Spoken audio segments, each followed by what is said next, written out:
आज फिर से एक कहानी के साथ हूँ। बताइएगा कैसी लगी। ज्ञान बड़ा या व्यवहार। एक बड़े राजा हुआ करते थे। जितने वह पराक्रमी थे उतने ही समझदार भी थे। उन्होंने अपने दरबार में कई ज्ञानी लोगों को अच्छे ओहदे दे रखे थे। वह सबका काफ़ी मान सम्मान करते थे, लेकिन इन सब में जिनका वह सबसे ज़्यादा सम्मान करते थे वह थे उनके राज्य के राजपुरोहित। राजा राजपुरोहित को इतना सम्मान देते थे, इतना मान देते थे कि जिसका अंदाज़ा आप इस बात से लगा सकते हैं कि जब भी दरबार में राजपुरोहित प्रवेश करते तो राजा खुद खड़े होकर उनका स्वागत करते थे और तब तक खड़े रहते थे जब तक राजपुरोहित अपने आसन पर आकर बैठ न जाएं। राजा अपने मन में उठ रहे सभी सवालों को राजपुरोहित से बेझिझक पूछ लिया करते थे। राजपुरोहित भी अपनी बुद्धि से उनका अच्छे से उत्तर दिया करते थे। एक दिन दरबार में राजा के मन में कोई प्रश्न आया। उन्होंने राजपुरोहित से पूछ लिया, गुरुजी, एक सवाल मेरे मन में कई दिन से कौंध रहा है। अगर आप इजाज़त दें तो पूछना चाहूँगा। आप हुक्म कीजिए महाराज, राजपुरोहित ने कहा। जैसे कि मैंने बताया, कई दिनों से यह सवाल मुझे परेशान कर रहा है। मुझे विश्वास है कि इसका ऐसा उत्तर जिससे मुझे संतुष्टि मिले केवल आप ही दे सकते हैं। सवाल ये है कि ज्ञान बड़ा होता है या व्यवहार? राजा ने पूछा। राजपुरोहित सोच में पड़ गए। यह सवाल सच में मुश्किल था। ऐसा नहीं है कि उन्हें इस सवाल का उत्तर नहीं मालूम था, लेकिन उसे कैसे राजा को सरल तरीके से समझा जाए यह उनके समझ में नहीं आ रहा था। राजपुरोहित ने विनती कर राजा से कुछ दिनों की मोहलत मांग ली ताकि कोई ऐसा तरीका ढूंढ सके जिससे इस सवाल का उत्तर राजा को संतुष्ट कर पाए। दरबार खत्म हो गया। राजपुरोहित अपने घर वापस लौट गए। उस दिन से वो चिंता में रहने लगे। उन्हें समझ नहीं आ रहा था कि कैसे राजा के सवाल का उत्तर दिया जाए। 2-3 दिन बीत गए, लेकिन राजपुरोहित अभी भी इस कसम में थे और वह ना अच्छे से सोते थे, ना ही ठीक से सो पाते रह पाते, ना ही खा पी पा रहे थे। उनकी पत्नी यह सब देख रही थी। पत्नी ने राजपुरोहित से उनकी परेशानी का कारण पूछा। राजपुरोहित ने सारी समस्या अपनी पत्नी से कही।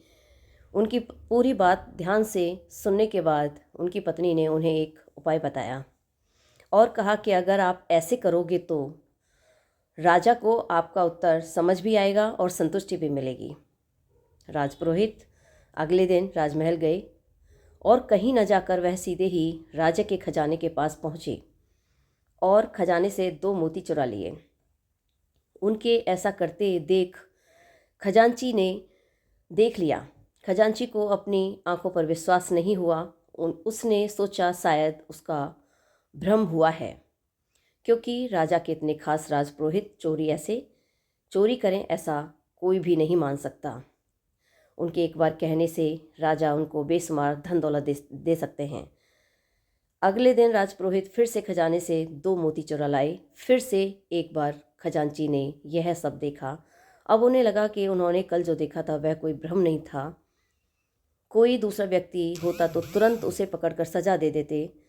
यह तो राजा के खास राजपुरोहित थे और जितना खजांची राजपुरोहित को जानता था वह तो बड़े भले आदमी थे। जरूर उन पर कोई मुसीबत आई होगी, इसलिए ऐसा करना पड़ा होगा। यह सोचकर खजांची ने कोई भी प्रतिक्रिया नहीं दी। जब 2-3 दिनों तक फिर यही घटना दोहराई गई, तब खजांची ने अपना धर्म निभाते हुए इस चोरी की खबर राजा तक पहुंचा दी। राजा को पहले तो बिल्कुल भी विश्वास नहीं हुआ, लेकिन खजांची ने जब पूरी बात बताई कि कैसे राजपुरोहित जी 1 नहीं 2 नहीं, लेकिन पिछले 1 हफ्ते से खजाने से मोतियों की चोरी कर रहे हैं, इस बात को खजांची ने इतना जोर देकर और कसम खाकर कहा कि राजा को भी अब उसकी बातों पर विश्वास हो गया। अगले दिन जब राजपुरोहित दरबार में आया, तब राजा ने ना ही उनका स्वागत किया, ना ही अपनी जगह से खड़े हुए। राजा ने राजपुरोहित से पूछा, क्या आप खजाने से मोतियों की चोरी कर रहे हैं? राजपुरोहित ने हाँ कहा और सारे मोती राजा के पास सामने रखते हुए कहा कि लीजिए यह सारे मोती जो मैंने चुराए हैं।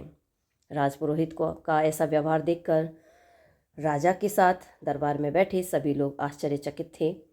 राजा ने राजपुरोहित से कहा, अगर आपको यह मोती लौटाने ही थे तो आपने चुराए ही क्यों?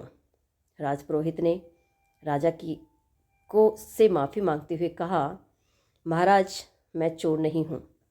मैंने यह सब इसलिए किया क्योंकि आपने कुछ दिनों पहले मुझसे जो प्रश्न किया था उसका संतुष्टि भरा उत्तर आपको मैं दे सकूं। जैसे कि यहाँ उपस्थित सभी लोगों ने यह देखा कि आज महाराज ने ना ही मेरा स्वागत किया है और ना ही पहले की तरह मुझे इज्जत दी है, जबकि अभी भी मेरे पास उतना ही ज्ञान है जितना पहले था। बस कुछ बदला तो मेरा व्यवहार। इससे यही साबित होता है कि आपके पास चाहे जितना भी ज्ञान हो, अगर आपका व्यवहार अच्छा नहीं है तो सब व्यर्थ है। इसलिए व्यवहार सबसे बड़ा है, ज्ञान नहीं।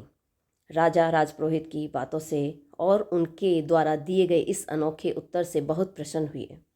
उन्होंने आज जैसा व्यवहार राजा राजपुरोहित के साथ किया था उसके लिए उनसे माफ़ी मांगी और एक बड़ा इनाम उन्हें दिया।